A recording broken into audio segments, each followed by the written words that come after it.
Olá, meus queridos. Eu sou o professor Dr. Leonardo Finelli, estou aqui para dar sequência na nossa disciplina Tendências Pedagógicas da pós Práticas Pedagógicas.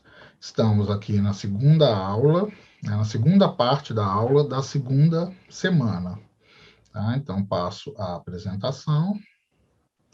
Então, estamos discutindo as teorias críticas reprodutivistas, vimos a teoria da violência simbólica, agora avançamos para a teoria da escola enquanto aparelho ideológico de Estado.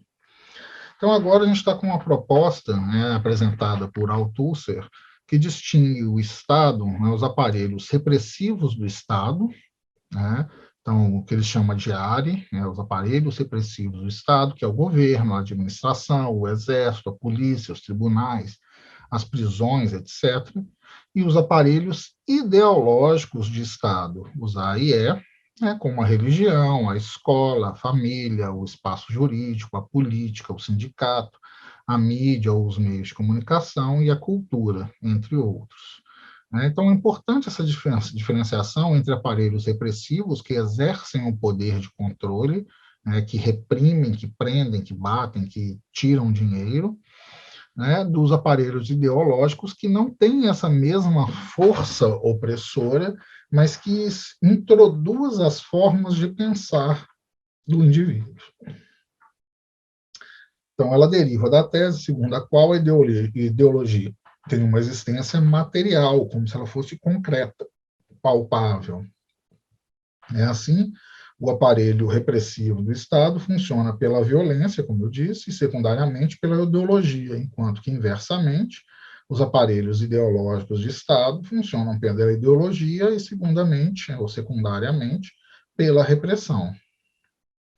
Vale dizer que a escola constitui o instrumento mais acabado de reprodução das relações de produção do tipo capitalista, pois ela toma a si todas as crianças de todas as classes sociais e lhe inculca durante anos a fio a audiência obrigatória de saberes práticos envolvidas na ideologia dominante.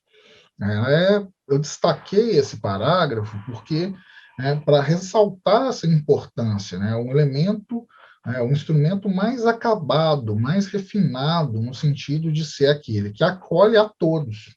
Pensem, a família. O indivíduo pode fazer parte de um grupo familiar ou não, ele pode sair de casa, ele cresce, sai de casa, ele pode deixar o grupo familiar em algumas situações. Os grupos religiosos também têm grande impacto nessa formação, mas também é a mesma coisa, o indivíduo adere ou não, a gente vê indivíduos que mudam de grupo religioso ao longo do processo de vida. A participação em clubes, aglomerações, agremiações, ou a escolha de partido político, todos esses elementos são passíveis de mudança durante a vida do indivíduo. A escola não. Apesar dela não ser um aparelho repressor, ela ainda é um aparelho ideológico do Estado, há um elemento repressor aí, um elemento muito concreto de que as crianças são obrigadas pelo Estado a estudar. E aí você tem todas as crianças de todas as classes passando por anos a fio por uma experiência de construção desses saberes. E, nesse sentido, essa discussão sobre as tendências ser tão importante para se discutir o que se vai ensinar para essas crianças, para esses indivíduos.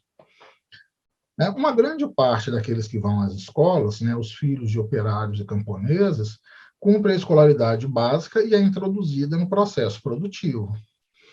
Pensem na perspectiva das experiências dos seus avós, ou dos seus pais, mas especialmente dos seus avós. A grande maioria não teve a oportunidade de estudar para fazer um ensino superior, para pensar numa formação melhor, maior e ter uma ascensão socioeconômica. A maior parte deles tinham ali a educação para aprender as letras, para conseguir um emprego numa fábrica, para ter uma ascensão social em termos de conhecimento público da sociedade, mas necessariamente retornando ali rapidamente ao processo produtivo, seja nas fábricas, seja na agricultura, na pecuária, etc. Por outro lado, outros avançam no processo de escolarização, mas acabam por interrompê-lo, passando a integrar quadros médios. São os pequenos burgueses de todas as espécies, como a Althusser chamava, que hoje são reconhecidos como nós, profissionais liberais. E há uma pequena parte, né, que atinge o vértice da pirâmide escolar e ocupa os postos, né, então, de agentes de exploração, né, no sistema produtivo, ou os agentes de repressão, né, os agentes de repressão do Estado e dos profissionais da ideologia, né, dos agentes ideológicos do Estado, né, que são aqueles que vão ocupar as posições de gestão, de chefia, de coordenação. Né? Eu destaco que não está no livro, né, como diria Paulo Freire, quando a educação não é libertadora, o sonho do oprimido é ser o opressor, é se tornar opressor. Então, eu quero ascender para poder mandar, e isso é um problema, para reproduzir essa mesma prática de agente repressor e agente ideológico, para manter essa ideologia e sustentar o meu status quo, já que eu já cheguei àquela posição. Dessa forma, então, se reproduz as relações de exploração capitalista. Então, aqui a dificuldade de aprendizagem se inscreve nas relações de produção capitalista, que se funda na expropriação dos trabalhadores pelos capitalistas. A maior parte de nós trabalha e trabalha muito, né, pensando nessa experiência aqui com um grupo de professores, trabalhamos muito em 2, às vezes, eventualmente 3 cargos, vendemos aí a nossa força de trabalho, né, por uma troca de capital financeiro, uma troca financeira bastante limitada, o que faz com que a gente tenha que ter 2, 3 empregos, né, porque se a gente ganhasse dignamente, não precisaríamos de tanto, poderíamos nos dedicar mais a viver e a fruir, né, pelos capitalistas, por quem detém esse poder, quem detém essa controle dessa máquina ideológica. Né, seja nas instituições privadas, seja nas instituições públicas que perpetuam esse formato de organização social. Né? Então, marginalizada é a classe trabalhadora que não tem os meios de produção. O aparelho ideológico do Estado escolar, em lugar de um instrumento de equalização social, que deveria ser, acaba se constituindo como um mecanismo construído para produzir, para garantir, para perpetuar os interesses de quem detém o poder econômico ou político, que anteriormente era o burguês, hoje nós não vamos utilizar tanto mais essa denominação.